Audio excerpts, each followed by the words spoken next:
can see the alpha zone. It's a zone of irregular and hyperpigmentation. It may be seen in normal eyes also. And as in temporal crescent in myopia. Beta zone is specific for glaucoma. There is loss of choriocapillaries and RPE, leaving only a large choroidal vessels in sclera. So that is usually seen there. So the beta zone is usually seen towards the disc if both are present, and the beta zone, especially seen on the nasal side of the disc, is very indicator. So now take home messages: analyze the disc margin, measure the vertical disc size, and NRR should be looked into. Not the CD ratio. Is there any vessel signs denoting an increased cup? Assess the RNFL. Look for optic disc or RNFL hemorrhages. Look for the presence of peripapillary atrophy. And all these things you compare with the other eye for symmetry or asymmetry, whatever the case is. So these are the 5 R's which you should not forget. And thank you. Thank you, Dr. Lima, for that wonderful presentation. We can have the discussion at the end of the session. As you know, optic disc again is a very, very essential part of the neuro-ophthalmology. Dr. Lima has covered everything in the optic disc evaluation. Now we go on to the next talk, Pupil for Pupil, by Dr. Dahlia. She is Associate Professor at Government TD Medical College, Alappuzha. As you know, it is very difficult to understand the pupil and its abnormality. I think Dahlia can go through that session, difficult session. Okay, over to Dr. Dahlia. Thank you, Mali Madam, for the opportunity. So from our undergraduate dates itself, we are familiar with examination of pupil under all these headings. So I'll pertain only to the reflexes part due to want of time. These are the smooth muscles of the pupil include the sphincter pupilla, which have got the parasympathetic, and the dilator pupilla, which has got the sympathetic supply. Pupillary reflexes, mainly important are the light reflexes and the near reflexes. The light pupillary reflex, when light is shown into one eye, both pupils constrict. In the same eye, it is direct, and the other eye, it is indirect or the consensual reflex. The direct and consensual are identical in time, course, and magnitude. And the both pupils, when illuminated simultaneously, the response summates. The first order neuron starts from the photoreceptors.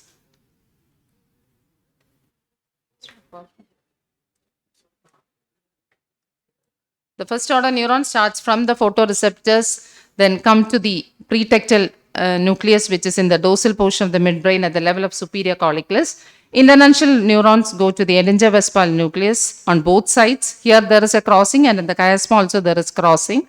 And from the Edinger-Westphal nucleus via the oculomotor nerve comes to the ciliary ganglion, its synapse here, and by oculomotor comes to the sphincter pupillae.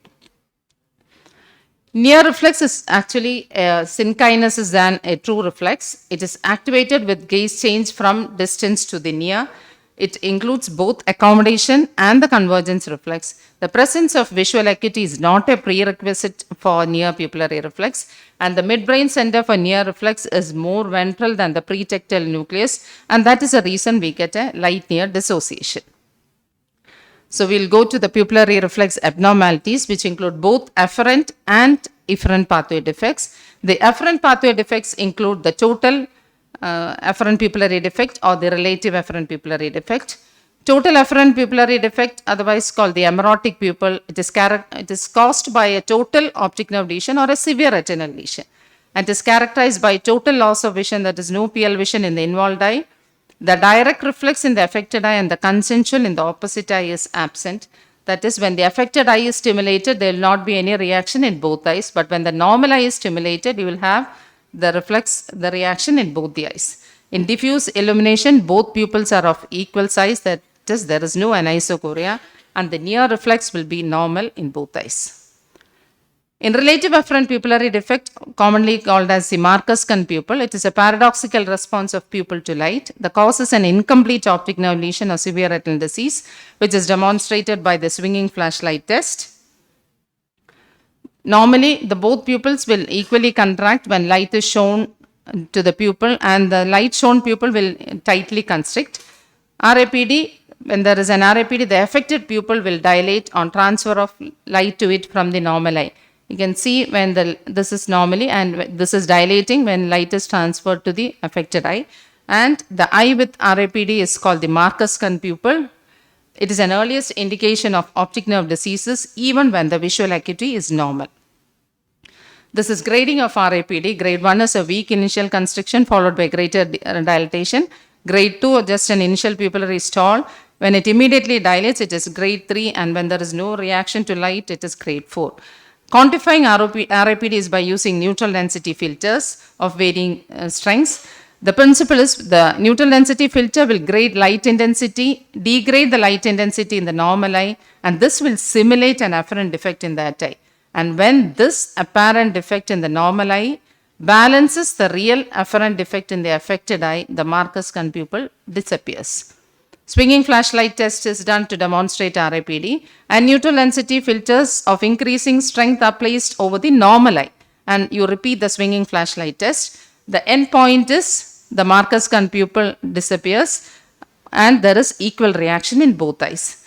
And the strength of the neutral density filter over the normal eye at the end point quantifies the amount of RAPD. Wernicke's hemianopy pupil is due to lesions in the optic tract, and in a right optic tract lesion, the pupil reaction will be absent when there is light stimulation from the left half in both eyes because of the crossing nasal fibers and the ipsilateral temporal fibers. Now, efferent pathway defects are characterized by direct, consensual, and near reflex on the affected side being absent, and on the normal side, all the reflexes will be present. The pupil will remain fixed and dilated, as you see in the picture, and the anisocoria that increases in bright light because the normal pupil will constrict. It can be because of pathologies in the sphincter. It can be in the short ciliary nerves, ciliary ganglion, or oculomotor nerve. Use of pharmacological agents can also mimic a dilated pupil. In a third nerve palsy, the pupil will be mid-dilated and there will be anisocoria. Direct, consensual, and light reflex and the near reflexes will be affected. There will be associated ptosis and extraocular motility affection, and it can be differentiated from pharmacological mydriasis by using 1% pilocarpine. A third nerve palsy pupil will constrict, but a pharmacological mydriasis will not. Tonic pupil. This is due to damage to the ciliary ganglion and short ciliary nerves due to viral infections, trauma, diabetes, and idiopathy. The affected pupil is larger. The reaction to light is absent. The near reflex will be very slow and tonic, and there is an accommodative paresis. And this tonic pupil shows cholinergic supersensitivity of the denervated muscle to low dose pilocarpine. In Holmes-Addy syndrome, it is usually unilateral, with healthy females being more affected. There will be associated diminished or absent lower deep tendon reflexes. Associated autonomic dysfunctions may also be present along with this. No treatment is generally required. When you have a bilateral tonic pupil, always check syphilis serology. Near vision difficulties can be addressed with the use of spectacles and low dose pilocarpine or sunglasses to improve the photophobia. Excessive sweating, thoracic sympathectomy can also be done. Now, coming to light near dissociation, that is, the accommodation reflex will be present, but the light reflexes will be absent. The common ones are the Argyll-Robertson pupil. A bilateral total afferent pathway defect can also mimic this. It's common in lesions of dorsal midbrain paranoid syndrome. And you can also get this in a third nerve palsy with aberrant regeneration. In adduction, you will have a pupillary constriction because of aberrant regeneration from medial rectus to the sphincter muscle, which is called the pseudo-ARP or the Sarnecki sign.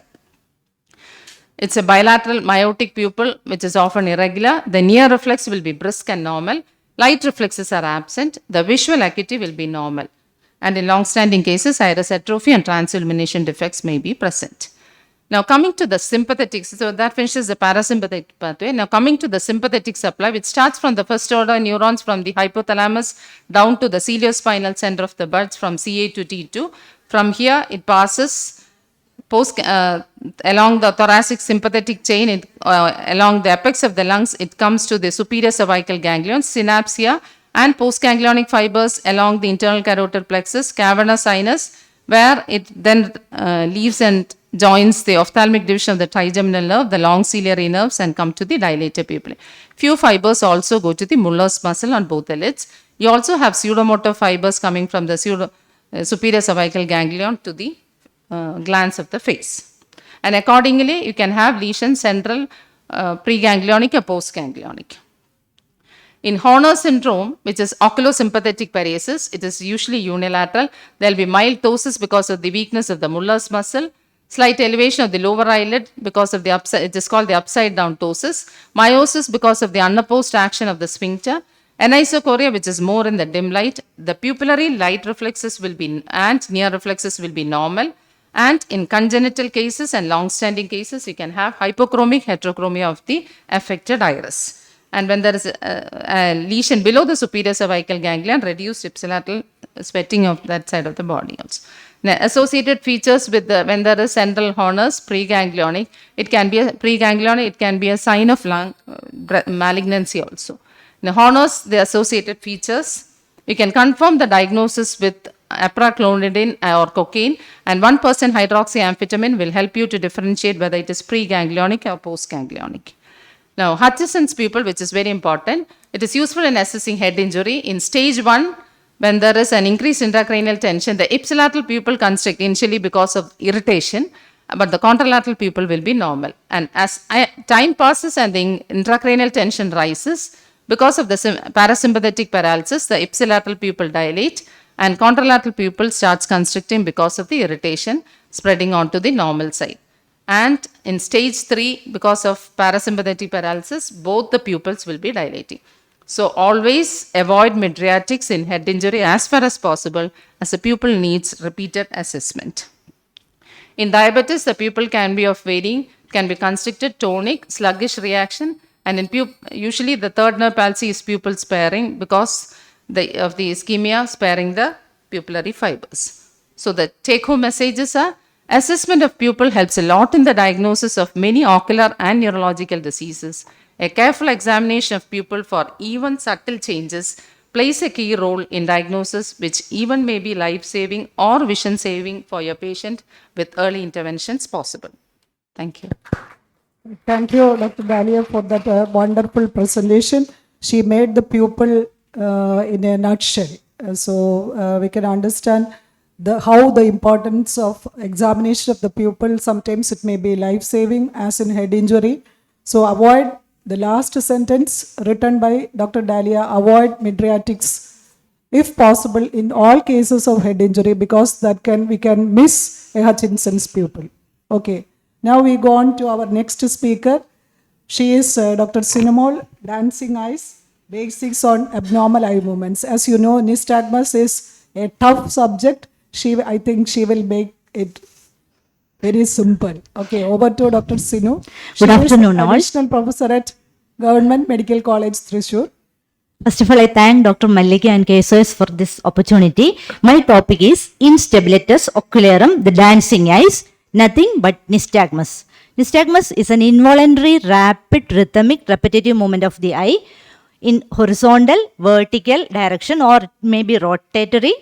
It can be pendular or jerky, continuous or paroxysmal. For the pages, please remember the definition: involuntary, rapid, rhythmic, repetitive movement of the eye. Now, to understand nystagmus, you need to understand these terms, and we will see one by one. First of all, what do you mean by pursuit and saccade? Okay, this is the basic physiology of tracking eye movement. Smooth pursuit and rapid saccade, and this is the basis of nystagmus also. Pursuit means it's a slow, smooth movement of the eye to keep the moving object in fovea. It's a voluntary movement, whereas saccade is a rapid ballistic movement of the eye to abruptly change the point of fixation. Just let me tell you one example. Just imagine Manju Vaidya is walking from there to here. What all your eyes will do? You will be slow, your eyes will be smoothly following her to keep her in the fovea. Okay? Then suddenly, Aishwarya Rai there. Just there. what all your eyes will do? There will be a rapid ballistic movement of the eye to change point of fixation. So that is pursuit and saccade. Coming to the next term, what do you mean by pendular or jerky? Pendular means it's a sinusoidal oscillation. Sorry, So you can see this video. This is the sinusoidal oscillation, just like your pendulum, with the equal movement in both directions. And there is no corrective saccade. Okay, so we can just say the direction is either horizontal or vertical. Whereas jerky movement means there is slow drift in one direction with corrective saccade. So this is jerky nystagmus. Now, the plane of movement of nystagmus. The nystagmus, the eyes can move in different planes, either in the horizontal plane that we call as horizontal nystagmus, or it can be in the vertical direction, that is vertical nystagmus, or it can be rotatory or torsional. You see that video, you can see the rotational movement of the eye. So that is a torsional nystagmus. Now coming to the next term, you need all these terms to describe the nystagmus. The PGs, you should describe the nystagmus based on these terms. So now coming to amplitude of nystagmus. What do you mean by amplitude? Amplitude is the excursion of nystagmus. How much the eye moves. See, this is, there is a large movement, more than 15 degree. So that is a large nystagmus. And moderate means 5 to 15 degree. And here you can see fine nystagmus, just less than 5 degrees. So this is a fine nystagmus in one direction. And now coming to the frequency of nystagmus. Frequency means the number of to and fro movements per second. So here also you can see slow nystagmus to right side, 1 or 2 per second, whereas medium means 3 to 4 per second, and fast means more than 5 per second. So this is a fast nystagmus in looking in that direction. Okay, you remember this patient, will come to this later. Now coming to the next term, whether the nystagmus is conjugate or dissociated. Conjugate means it's bilateral and symmetrical. Just simple, it is bilateral and symmetrical in direction, amplitude and frequency. That is conjugate nystagmus, whereas dissociated means it differs between the two eyes. Okay, now coming to what is manifest and latent nystagmus. Manifest nystagmus is present all the time, just like manifest squint. Whereas latent nystagmus is present only when one eye is covered. You can see that video. See that there is nystagmus in his left eye, and when the cover is removed, this nystagmus will disappear. Okay, so that is latent nystagmus. And there is another term, that manifest latent nystagmus, that is present in all times, but intensity increases when one eye is covered. Okay, now coming to what is oscillopsia. Oscillopsia is a illusion of that objects are moving. You can see it's a very troublesome symptom of nystagmus, but not